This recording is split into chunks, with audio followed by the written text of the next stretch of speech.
Welcome to rank file. ഇന്നത്തെ ഒന്നാമത്തെ question. സ്ഥാപിതമായ വർഷം 1935. ആസ്ഥാനം മുംബൈ. ഇന്ത്യയുടെ കേന്ദ്ര ബാങ്ക്. കേന്ദ്ര സംസ്ഥാന സർക്കാരുകളുടെ ബാങ്കായി പ്രവർത്തിക്കുന്നു. എല്ലാ ബാങ്കുകളുടെയും അമരക്കാരൻ എന്നറിയപ്പെടുന്ന ബാങ്ക്. ഈ പ്രസ്താവനകൾ ഏത് ബാങ്കുമായി ബന്ധപ്പെട്ടിരിക്കുന്നു? ആൻസർ ഭാരതീയ റിസർവ് ബാങ്ക്. Next question. 1 രൂപ നോട്ടും അനുബന്ധ നാണയങ്ങളും അടിച്ചിറക്കുന്നത്? ആൻസർ കേന്ദ്ര ധനകാര്യ വകുപ്പ്. റിസർവ് ബാങ്കിന്റെ ഒരു പ്രധാന ചുമതല വായ്പകളുടെ നിയന്ത്രണം. അടുത്ത ക്വസ്റ്റ്യൻ. ഇന്ത്യയിലെ ആധുനിക രീതിയിലുള്ള ആദ്യ bank? Bank of Hindustan. Next. Bank of Hindustan സ്ഥാപിതമായ വർഷം 1770. അടുത്തത്. ബാങ്കിംഗ് മേഖലയുടെ വളർച്ചയെ എത്ര ഘട്ടങ്ങളായി തിരിച്ചിരിക്കുന്നു? ആൻസർ ഒന്നാം ഘട്ടം 1770 മുതൽ 1969 ബാങ്ക് ദേശസാൽക്കരണം വരെ. രണ്ടാം ഘട്ടം 1969 മുതൽ 1990 വരെ. മൂന്നാം ഘട്ടം 1991 മുതൽ. ബ്രിട്ടീഷ് ഈസ്റ്റ് ഇന്ത്യ കമ്പനി സ്ഥാപിച്ച പ്രസിഡൻസി ബാങ്കുകൾ ഏതെല്ലാം? Answer bank of Bengal, bank of Bombay, bank of Madras. Next. ആദ്യ ബാങ്ക് ദേശസാൽക്കരണം നടന്ന വർഷം 1969.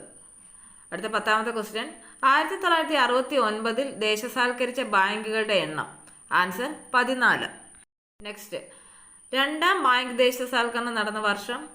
ആൻസർ 1980. 12ാമത്തെ ക്വസ്റ്റ്യൻ. 1980 ദേശസാൽകൃതമായ ബാങ്കുകളുടെ എണ്ണം 6. നെക്സ്റ്റ്. ദേശസാൽകൃതമായ new bank of India Punjab national ബാങ്കിൽ ലയിച്ച വർഷം? Answer 1993. Next question. ATM, credit card, phone banking, net banking, core banking തുടങ്ങിയ നൂതന സാങ്കേതിക വിദ്യകൾ നടപ്പിലാക്കിയ വികസന ഘട്ടം? ആൻസർ മൂന്നാം ഘട്ടം. അടുത്ത ക്വസ്റ്റ്യൻ. മൂന്നാം ഘട്ടത്തിൽ ലൈസൻസ് ലഭിച്ച നൂതന പ്രവർത്തനങ്ങൾ കൂടുതൽ വേഗത്തിൽ നടപ്പിലാക്കിയ സ്വകാര്യ ബാങ്കുകൾ അറിയപ്പെടുന്നത്? ആൻസർ പുത്തൻ തലമുറ ബാങ്കുകൾ. നെക്സ്റ്റ്. ഇന്ത്യയിലെ ഏറ്റവും വലിയ പൊതുമേഖലാ bank? Answer state bank of India, SBI. Next. 2017 April 1 SBI ലയിച്ച ബാങ്കുകൾ? Answer state bank of Travancore, state bank of Hyderabad, state bank of Mysore, state bank of Patiala, Bharatiya Mahila bank. Next question. പ്രവർത്തനങ്ങളുടെ അടിസ്ഥാനത്തിൽ ബാങ്കുകളുടെ തരംതിരിവ്? വാണിജ്യ ബാങ്കുകൾ, സഹകരണ ബാങ്കുകൾ, സവിശേഷ ബാങ്കുകൾ, വികസന ബാങ്കുകൾ. വാണിജ്യ ബാങ്കുകൾ 2 തരത്തിലുണ്ട്. 1 പൊതുമേഖലാ ബാങ്കുകൾ, 2 സ്വകാര്യ ബാങ്കുകൾ. Next question. പൊതുമേഖലാ വാണിജ്യ ബാങ്കുകളുടെ പ്രവർത്തനം നിയന്ത്രിക്കുന്നത്? Answer reserve bank. നെക്സ്റ്റ്. ഭാരതീയ സ്റ്റേറ്റ് ബാങ്കും അതിൻ്റെ അനുബന്ധ ബാങ്കുകളും ദേശസാൽകൃത ബാങ്കുകളും റീജിയണൽ റൂറൽ ബാങ്കുകളും ചേർന്ന് പൊതുവെ അറിയപ്പെടുന്നത്? ആൻസർ പൊതുമേഖലാ വാണിജ്യ ബാങ്കുകൾ. അടുത്ത 22ാമത്തെ ക്വസ്റ്റ്യൻ. ഇന്ത്യയിൽ രജിസ്റ്റർ ചെയ്തിട്ടുള്ളതും ആസ്ഥാനം വിദേശത്ത് പ്രവർത്തിക്കുന്നതുമായ ബാങ്കുകൾ? ആൻസർ സ്വകാര്യ വിദേശ ബാങ്കുകൾ. നെക്സ്റ്റ്. ഇന്ത്യയുടെ വിവിധ സംസ്ഥാനങ്ങളിൽ പ്രാദേശിക ബാങ്കിംഗ് സേവനങ്ങൾ നൽകുന്നതിനായി സ്ഥാപിതമായ ബാങ്ക്? ആൻസർ റീജിയണൽ റൂറൽ ബാങ്കുകൾ. വാണിജ്യ ബാങ്കുകളുടെ പ്രധാന ധർമ്മങ്ങൾ? 1 നിക്ഷേപങ്ങൾ സ്വീകരിക്കുക, 2 വായ്പകൾ നൽകുക. എന്താണ് സമ്പാദ്യ നിക്ഷേപം, അതായത് സേവിങ്സ് ഡിപ്പോസിറ്റ്? പൊതുജനങ്ങൾക്ക് അവരുടെ സമ്പാദ്യങ്ങൾ നിക്ഷേപിക്കാൻ സഹായിക്കുന്ന പദ്ധതിയാണ് സേവിങ്സ് ഡിപ്പോസിറ്റ് അഥവാ സമ്പാദ്യ നിക്ഷേപം. എന്താണ് പ്രചലിത നിക്ഷേപം? ആൻസർ ഒരു ദിവസം തന്നെ ധാരാളം പ്രാവശ്യം പണം നിക്ഷേപിക്കാനും പിൻവലിക്കാനും സൗകര്യം നൽകുന്ന പദ്ധതിയാണ് പ്രചലിത നിക്ഷേപം അഥവാ കറണ്ട് ഡിപ്പോസിറ്റ്. നെക്സ്റ്റ്. സ്ഥിര നിക്ഷേപം അഥവാ ഫിക്സഡ് ഡിപ്പോസിറ്റ്. വ്യക്തികൾക്കും സ്ഥാപനങ്ങൾക്കും നിശ്ചിത കാലയളവിലേക്ക് പണം നിക്ഷേപിക്കാൻ സാധ്യമാകുന്ന പദ്ധതിയാണ് സ്ഥിര നിക്ഷേപം അഥവാ ഫിക്സഡ് ഡിപ്പോസിറ്റ്. ആവർത്തിത നിക്ഷേപം.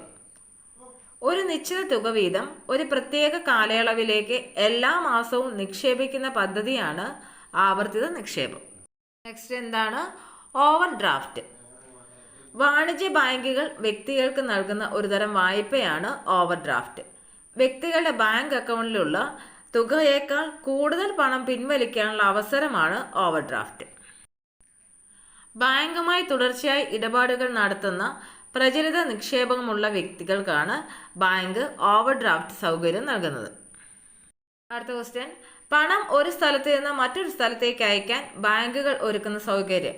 Answer demand draft.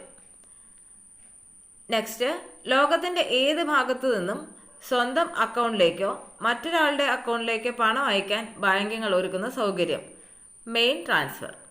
Next, mail ട്രാൻസ്ഫറിനേക്കാൾ വേഗത്തിൽ സന്ദേശത്തിലൂടെ പണം അയക്കാൻ ബാങ്ക് ഏർപ്പെടുത്തിയിട്ടുള്ള സംവിധാനം. Answer telegraphic transfer. അടുത്ത ക്വസ്റ്റ്യൻ, വ്യക്തികൾക്കും സ്ഥാപനങ്ങൾക്കും അവരുടെ വിലപിടിപ്പുള്ള വസ്തുവകകൾ സുരക്ഷിതമായി സൂക്ഷിക്കുന്നതിനുള്ള സംവിധാനം. ആൻസർ ലോക്കർ സൗകര്യം. നെക്സ്റ്റ്, ബാങ്കിൽ പോകാതെ ഏത് സമയത്തും പണം പിൻവലിക്കാനുള്ള സംവിധാനം ATM. അടുത്ത ക്വസ്റ്റ്യൻ, പണം കൈവശം കരുതാതെ കാർഡ് ഉപയോഗിച്ച് പണ ആവശ്യങ്ങൾ നിറവേറ്റാൻ സാധിക്കുന്ന കാർഡുകൾ അറിയപ്പെടുന്നത്. Answer plastic money. അടുത്ത ക്വസ്റ്റ്യൻ, നെറ്റ് ബാങ്കിങ്ങിലൂടെയും ടെലി ബാങ്കിങ്ങിലൂടെയും എല്ലാവിധ ഇടപാടുകളും നടത്താൻ കഴിയുന്ന രീതി. Answer electronic banking. നെക്സ്റ്റ്, എല്ലാ ബാങ്കുകളുടെയും ശാഖകൾ ഒരു സെൻട്രൽ സെർവറിന് കീഴിൽ കൊണ്ടുവന്ന് ബാങ്കിങ് സേവനങ്ങൾ ഒരു ബാങ്കിൽ നിന്ന് മറ്റൊരു ബാങ്കിലേക്ക് സാധ്യമാകുന്ന തരത്തിൽ ക്രമീകരിച്ചിട്ടുള്ള സൗകര്യം. Answer core banking. Core means centralised online real time exchange banking. അടുത്ത ക്വസ്റ്റ്യൻ, സഹകരണ ബാങ്കുകളുടെ പ്രവർത്തന തത്വം. ആൻസർ സഹകരണം, സ്വയം സഹായം, പരസ്പര സഹായം. നെക്സ്റ്റ്, സഹകരണ ബാങ്കുകളുടെ പ്രധാന ലക്ഷ്യം. ആൻസർ സാധാരണക്കാർക്ക് സാമ്പത്തിക സഹായം നൽകുക. നെക്സ്റ്റ്, എക്സിം ബാങ്ക് ഓഫ് ഇന്ത്യയുമായി ബന്ധപ്പെട്ട സ്റ്റേറ്റ്മെൻറ്റ്സ് ആണ്. ഉൽപ്പന്നങ്ങൾ കയറ്റി അയക്കുന്നതിനും ഇറക്കുമതി ചെയ്യുന്നതിനും വായ്പ നൽകുന്നു. അതുപോലെ ഈ മേഖലയിലേക്ക് കടന്നു വരുന്ന വ്യക്തികൾക്ക് ആവശ്യമായ നിർദ്ദേശങ്ങൾ നൽകുന്നു. ഈ വസ്തുതകൾ എല്ലാമാണ് എക്സിം ബാങ്ക് ഓഫ് ഇന്ത്യയുമായിട്ട് ബന്ധപ്പെട്ടിരിക്കുന്നത്. നെക്സ്റ്റ്, ഗ്രാമീണ വികസനത്തിനും കാർഷിക വികസനത്തിനുമായി പ്രവർത്തിക്കുന്ന ഇന്ത്യയുടെ പരമോന്നത ബാങ്ക്. ഗ്രാമീണ വികസനത്തിനായി പ്രവർത്തിക്കുന്ന ബാങ്കുകളെ ഏകോപിപ്പിക്കുന്നു. കൃഷി, കൈത്തൊഴിൽ, ചെറുകിട വ്യവസായം തുടങ്ങിയവയ്ക്ക് സാമ്പത്തിക സഹായം നൽകുന്നു. ഈ പ്രസ്താവനകൾ ഏത് ബാങ്കുമായി ബന്ധപ്പെട്ടിരിക്കുന്നു? Answer NABARD. ഭാരതീയ മഹിളാ ബാങ്ക് നിലവിൽ വന്നത് 2013 നവംബർ. നെക്സ്റ്റ്, ഭാരതീയ മഹിളാ ബാങ്കിൻ്റെ മുദ്രാവാക്യം വനിതാ ശാക്തീകരണം, ഇന്ത്യയുടെ ശാക്തീകരണം. 45ാമത്തെ ക്വസ്റ്റ്യൻ, ബാങ്ക് ഇതര ധനകാര്യ സ്ഥാപനങ്ങളിൽ നിന്നും ലഭിക്കാത്ത സേവനങ്ങൾ ഏതെല്ലാം? 1. ചെക്ക് ഉപയോഗിച്ച് പണം പിൻവലിക്കൽ, മെയിൽ ട്രാൻസ്ഫർ, ലോക്കർ സേവനം. അടുത്ത ക്വസ്റ്റ്യൻ, കേരളത്തിൽ പ്രവർത്തിക്കുന്ന പ്രധാന ബാങ്ക് ഇതര ധനകാര്യ company. Answer Kerala state financial enterprises KSFE. അടുത്ത ക്വസ്റ്റ്യൻ, നിക്ഷേപകരിൽ നിന്നും പണം സമാഹരിച്ച് ഓഹരി കമ്പോളത്തിലും കടപ്പത്രങ്ങൾ, അടിസ്ഥാന വികസന മേഖല എന്നിവയിലും നിക്ഷേപിച്ച് ലഭിക്കുന്ന ലാഭം അഥവാ നഷ്ടം നിക്ഷേപകർക്ക് വീതിച്ച് നൽകുന്ന സ്ഥാപനങ്ങൾ അറിയപ്പെടുന്നത്. ആൻസർ മ്യൂച്വൽ ഫണ്ട് സ്ഥാപനങ്ങൾ. അടുത്ത ചോദ്യം, വ്യക്തികളുടെ ജീവനും സ്വത്തിനും സാമ്പത്തിക സംരക്ഷണം നൽകുന്ന സ്ഥാപനങ്ങൾ. ആൻസർ ഇൻഷുറൻസ് കമ്പനികൾ. ഇന്ത്യയുടെ ആദ്യത്തെ ഇൻഷുറൻസ് കമ്പനി സ്ഥാപിതമായത് കൊൽക്കത്ത 1818. ഇന്ത്യയിൽ വ്യക്തിയുടെ ജീവനും ആരോഗ്യം സംരക്ഷിക്കുന്നതിനായി പ്രവർത്തിക്കുന്ന പ്രധാന സ്ഥാപനം. Answer life insurance corporation of India LIC. സമൂഹത്തിലെ താഴ്ന്ന വരുമാനക്കാരിൽ സമ്പാദ്യശീലം വളർത്തുന്നതിനും സ്വയം തൊഴിൽ കണ്ടെത്തുന്നതിനും സഹായിക്കുന്ന സംഘങ്ങൾ. Answer micro finance.